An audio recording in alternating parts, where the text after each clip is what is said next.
We're going to speak about Abrahamic religions. Can we just start with a little bit about this term? Where did the term come from? How old is the term? When did people start speaking about Abrahamic religions, and why? It's basically a modern term. People try to shoehorn the biblical sources into a model of Abrahamic religions. People sometimes say, well, Abraham, his father, has promised he'd be the father of many nations. And people then say, well, that means many religions, which is not what Genesis says. But basically, it's a modern concept. The person I think who pushed it the most is really a French Catholic scholar named Louis Massignon, who died in 1962. He was a Catholic scholar of Islam who adopted the religious name Abraham and eventually became a priest in the Melkite Rite of the Roman Catholic Church. Right. He was in love with Islam. In fact, he spoke about, he says, the Muslim believes in the original equality of the three Abrahamic religions. The original equality of the three Abrahamic religions, namely, he says, Israel, Christianity, and Islam. He means what we would say Judaism, Christianity, and Islam. But, you know, one can wonder, and you would know much, much more about it than I do, but you wonder whether Islam actually believes in the original equality of the three Abrahamic religions, or does it rather assert that it is the reinvigoration and representation and recovery of the original Abrahamic religion? I think the Arabic, if not mistaken, I may be wrong, Milat Ibrahimi, something like that, the religion of Abraham, now restored through the Quranic revelation. I think that's where it really got its start. But the concept really took off after 9/11, because people had been speaking about a Judeo-Christian tradition, another very problematic idea, in my opinion, a problematic term. But all of a sudden they discovered that there are all these people out there, I don't know, 1.4 billion people who are Muslims, and they don't fit in the Judeo-Christian tradition, but they also speak about Abraham, and they speak about Moses, and they speak about David and Ezra and Joshua and this and that, Jesus. And so people began to say, let's expand the purview and use this term Abrahamic religion. Now, Abrahamic sounds very, very inclusive, and that's the idea, to be universal, inclusive, not exclude anybody. But in fact, those traditions all assume that they pertain to a particular subset of humanity.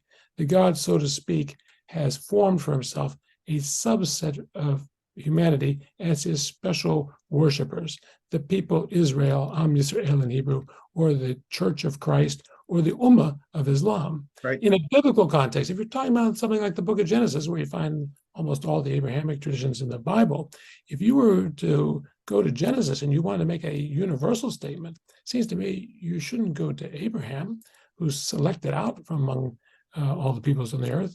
You should go to Adam or Noah, because according to the biblical narrative, everybody is descendant of Abraham. Everybody comes from Adam and Noah. Nobody comes, of only a small subsection of humanity, comes from Abraham. So it's really less inclusive and universalistic than you think. I mean, when people say Abrahamic religions, how much we have in common, there's not much to be said for that. But I always say, well, what have you got against Hindus? What have you got against Buddhists? What have you got against Jainists, Sikhs, Shinto? You see what I mean? The term is, I think, motivated by very good, very nice, positive, humanistic motivations. This isn't quite accurate to what Abraham means in the Bible or in the traditions that descend from Abraham. Right. So it seems there may be two different sorts of problems. And I think we're going to return to this at some point in our conversation. So we don't have to cover it all now. But it seems one sort of problem, which we're going to explore in depth, is the distinctiveness of Jewish, Christian, and Muslim claims on Abraham. But another problem is, if it's meant to be an inclusive category, Abrahamic religions, is actually excluding the non-Abrahamic faiths. You mentioned, Hinduism, Buddhism, Sikhism, etc. So, in Arabic talk, especially in dialogue circles, people sometimes speak about the celestial Samawiya, the celestial religions, by which they mean Judaism, Christianity, Islam, as well. Sometimes in Catholic theological circles, people speak of the supernatural religions as opposed to the natural religions. But all of these, lead to new sorts of divisions or new sorts of maybe hierarchies of better or worse, or more spiritual and less spiritual, or more authentic and less authentic. I don't know if you want to comment on that, or we can. I think that's absolutely. I think that's exactly right. I think it's inevitable that human beings will assess religions or cultures other than their own by their proximity to their own. In other words, the extent to which it approximates what I believe, what I practice, it stands higher. For all the talk about diversity and multiculturalism and pluralism, I don't think there's any way around that. So these traditions try to say that, the extent to which we're all talking about Abraham, we're talking about something that we know and exists in the other community. But actually, Abraham is also a node of differentiation between these communities, among these communities. And the question of who really is representing Abraham today was a hotly contested issue in antiquity and in the Middle Ages. And that's something that people like Louis Massignon and the people who so readily speak of Abrahamic religions, I think, are not really reckoning with. Right. Just to mention, among Massignon's works is his Three Prayers of Abraham. Right. It was very, very complicated work. I think you need to be initiated into the world of Massignon to fully understand it. One of the most difficult books I've read. Turning for the moment from the question of the Abraham of history to the Abraham of Genesis. I mean, so we want to address Judaism, Christianity, and Islam, and of course, for Muslims, Genesis is not scripture, at least according to most Muslims. It's the Quranic Abraham that matters. So we'll get to Abraham in the Quran, but after all, Genesis comes first. I mean, turning to the Abraham of Genesis and maybe away from historical questions and towards sort of the presentation there. One would assume that if Abrahamic religions is a category, that Abraham is a good guy, who is in some way a model or exemplar for believers of different traditions. So, I mean, without sketching of the full, we don't have to rehash the whole Genesis story of Abraham. We probably wouldn't get done in time. But I mean, what do you think of the sort of character of Abraham, sort of his ethical, moral dimensions? Can he be rightly proposed as sort of an exemplar for Jews and Christians in Genesis? In rabbinic tradition, in the Jewish tradition of the Talmud and Midrash, which are determinative central aspects of the ongoing Jewish tradition, all these patriarchs are thought of as persons of great paragons, of great righteousness and ethical purity. In Genesis itself, he's never actually called anything of the kind. Abraham is never called ethical. People never told, imitate Abraham. There's one very ambiguous and long disputed verse, Genesis 15:6. Very unclear how to translate this. But on one common translation, Abraham had faith in God, and God accredited to him as righteousness. I won't go into all the complexities. It may not say that at all, but that's how it's commonly taken, most commonly taken. And even there, the accounting or accrediting of righteousness to Abraham is not based on his deeds, on his moral probity. It's based on his trust in the absurd promise God's just made. I mean, here's a man who has no children, and his wife is aged and infertile as well. And he's being told he'll be the father of countless descendants, and yet he believes that. So that's the only place where Abraham's ever said to be righteous in Genesis. If you go into post-biblical Jewish tradition, this is richly, richly developed. As I say, these traditions grow over time, not just within the Bible do they grow over time, they grow over time post-biblically. But a lot of people have followed Abraham for ethical misdeeds, and most famously for passing off his wife as his sister, which he does twice. Source critics of the Bible would say, well, those are two different sources. Really, Abraham doesn't actually do it twice, but there's a doublet. But even if it were once, some people might say, yeah, it's once is bad enough. Yeah. Once, and then the second time he says, well, she is my sister. She's my half sister. To which I would say two things. Number one, it's not clear she was his half sister. Is he still lying? But second, well, who cares if she's your half sister? The key thing is you said she was your wife. That's the key point. You left that out. Almost makes it worse. You should So- have, yeah. Some people fault him for that. Many in my career have been the feminist students who have been very angry about any notion of any ethical, anything ethically admirable to Abraham in light of that story. On the other hand, at the end of Genesis 22, the binding of Isaac, what Christians tend to call the sacrifice of Isaac, this promise that came to Abraham of numerous descendants, it seems to come out of the blue.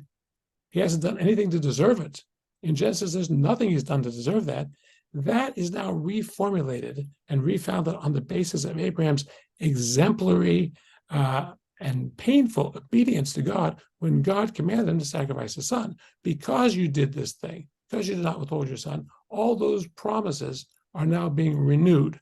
So the way I like to put it in class is that the story of Abraham in Genesis begins in a Lutheran mode and ends in a Catholic mode. What I mean by that is it begins with pure grace. Abraham is singled out. He's got these two brothers. We don't know anything about him. Yes. We know his genealogy. In the original call out of Ur and out of Haran, that original call, he's just chosen. He's just chosen. He's not any different from his two brothers, right? He's chosen. And nonetheless, he follows along, faithfully follows along, as absurd as the promise seems. And so I would call that something like sola gratia, salvation by grace alone. But by the time you get to the end of the story, it's become full circle at the end of Genesis 22, the binding of Isaac. Now those same promises of nation and blessing and multiple descendants, these are now reformulated as based on his obedience in that great test. So in effect, he's become, it's a matter of both grace and works, not works replacing grace, but grace and works, if you want to use that unfortunate Christian dichotomy. But the notion that he's an ethical model, most traditional Jews think he's an ethical model because they're reading it through the continuing rabbinic tradition, which I also do. But if you ask me purely on the basis of Genesis, I think that what's memorable about him may be his two things. One is his faithfulness to this apparently absurd promise. And second, his willing to act sacrificially, even with respect to the son whom he loves in Genesis 22. Okay, great. And so I was going to ask also about the question of religion, because of the phrase Abrahamic religions, could imply that Abraham himself is the one who founded religions. I mean, that's sort of the whole topic for this episode of Exploring the Quran and the Bible. But I mean, do we see anything like that in Genesis itself, that Abraham, I don't know, should be thought of as a founder of religion? He has certain sort of cultic responsibilities imposed upon him, notably circumcision, maybe emigration, if that's connected or seen in some way as a cultic or religious act. But I mean, does it make sense at all to speak of Abraham as the father of a religion? That's a difficult question. In Genesis, we see him building and consecrating altars and calling upon a name of God, different names of God, inaugurating what you might call cult places, not cult in the derogatory sense, but cult places that later become important in Israelite history and also come to be seen as pagan and worthy of destruction later in Israelite history, which might be an argument for the idea that those narratives are relatively early. Whether those narratives reflect any sort of historical Abraham or very early historical Abraham, that's more doubtful. So he's not participating in the religious life of the people in whom he comes in contact in the land of Canaan, the land that he's promised. On the other hand, he's not critiquing it. He's not smashing the idols. In Second Temple Jewish sources and even more rabbinic sources, you've got this notion that Abraham was at odds with the townsmen, at odds with his father. The father even was an idol maker. Yeah, in Jubilees, texts like Jubilees. Yes, and Jubilees, the Apocalypse of Abraham, it comes into Bereshit Rabbah, into Midrash on Genesis. And of course, as you know better than I, it comes into the Quran. Right. So I often find that I can often tell what students in my class have had a traditional Jewish education, of whom there aren't many, because when I say there's no indication of Abraham as being opposed to icons or idolatry in Genesis, they're shocked. They're leaving through the book because they were always taught this in Hebrew school or day Yes. school, Yes. because it's very familiar, important Jewish midrash. So he doesn't preach anything in Genesis. So I say in Inheriting Abraham, what I say is he's not a founder, he's a father. He is Okay. going Okay. to found a family, not a teaching. In that sense, to compare him with the Buddha or Confucius or Jesus or even Muhammad, I think is a little doubtful, because it's a natural family, a kind of natural family with a supernatural vocation that he begins, but he doesn't preach anything. So it's hard to say he founds a religion. He founds certain cult places, certain enduring temples that later Israelite tradition in biblical times pronounced to be pagan and illicit and destroyed, or need to be destroyed.